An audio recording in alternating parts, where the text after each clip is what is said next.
رہنے والی ہے۔ تو میرا آج کا عنوان یہ دوسری زندگی سے متعلق ہے جو موت کے بعد اور آخرت سے پہلے ہے۔ آئیے جو خطبے میں نے آپ کے سامنے جو ہے دو آیتیں اور جو ہے رسول اللہ صلی اللہ علیہ وسلم کی ابن ماجہ کی ایک حدیث کا مختصر سا آخر ایک ٹکڑا آپ کے سامنے رکھا۔ اللہ رب العزت قرآن میں سورہ مومنون سورہ نمبر 23 آیت نمبر 99 اور 100 میں فرماتا ہے اور کہتا ہے حَتَّى إِذَا جَاءَ أَحَدُهُمُ الْمَوْتُ قَالَ رَبِّ ارْجِعُونِ، کہ جب یوں ہوتا ہے کہ کسی شخص کے پاس موت آتی ہے،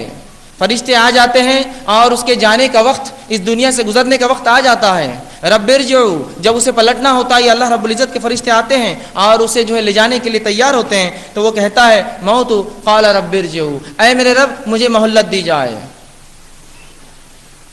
حتی اذا جاء احدهم الموت قال رب ارجعوا، کہ جب ہمارے فرشتے آ جاتے ہیں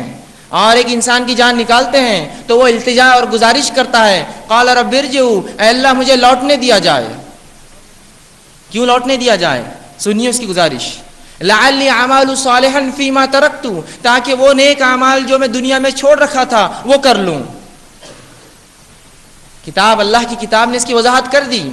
کہ دنیا میں ہم بھیجے گئے نیک اعمال کے لیے، خلق الموت والحیات لیبلوکم ایکم احسن عملا، ہم نے موت اور زندگی کو اس لیے پیدا کیا جانے تم میں کون نیکی کرتا ہے۔ رب نے یہ فرمایا موت کے وقت جو انسان گزارشات التجا کرے گا، جو ریکویسٹ فرشتوں سے کرے گا اپنے رب کے پاس، وہ ایک ہی چیز کی ہوں گی، قال رب ارجعوا لعلی اعمال صالحا، اے اللہ ہمیں چھوٹ دی جائے نیک اعمال کرنے کے لیے۔ یہ نہیں کہیں گا وراثت بانٹنے کے لیے، لوگوں سے معافی مانگیں، نہیں، کچھ نہیں، صرف نیک اعمال کا تقاضا ہوگا۔ وہ کہیں گے اللہ جو نیکیاں چھوڑ کے آئے کر لوں۔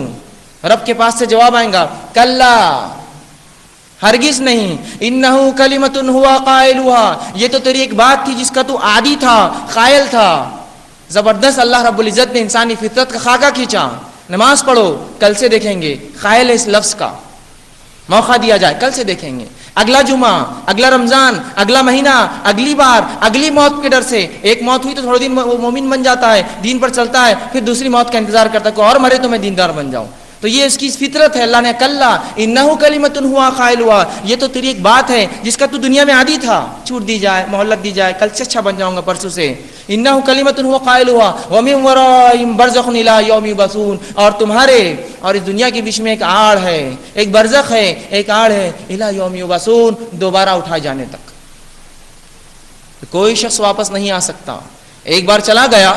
ایک بار چلا گیا، ایک بار مر گیا، فرشتے آ گئے، بات طے ہو گئی تو اب جانا ہے، اب کوئی نہیں رک سکتا، چاہے پھر کسی ولی کا بیٹا ہو، کسی نبی کا بیٹا ہو، کسی خاندان سے تعلق ہو، انبیاء اور رسولوں سے اس کا تعلق رہا ہو، کسی کو کوئی فائدہ نہیں دیتی، موت آ گئی، معاملہ ختم ہو گیا۔ اس سے پہلے کی موت آئے ہم وہ نیک اعمال کر لیں، ورنہ گناہگار، کافر، منافق یہی التجا کریں گے، اے اللہ قال رب ارجعوا، مجھے مہلت دی جائے، لعلی اعمال صالحا فیما ترکت، تاکہ وہ اعمال کر کے مجھے چھوڑ کر آیا تھا۔ اس سے پہلے کہ وہ گھڑی آ جائے قرآن نے وضاحت کر دی، اشارہ کر دیا، سدھر جاؤ، چونکہ وہاں سے کوئی لوٹ نہیں سکتا۔ جب ہمارے فرشتے آ جاتے ہیں، ہونا ہی ہے، وہ جو کام کے لیے بھیجے جاتے ہیں اس چیز کو لے جاتے ہیں، اور وہ انسان کی روح ہے، اس کا جسم تو باقی رہ جاتا ہے۔ دوسری آیت جو میں نے آپ کے سامنے تلاوت کی سورہ قاف سورہ نمبر 50 کی آیت 19 کا ایک حصہ تھا، وجاءت سکرۃ الموت بالحق، کہ اللہ فرماتا ہے کہ موت کی سختیاں حق کو لے کر آ پہنچی،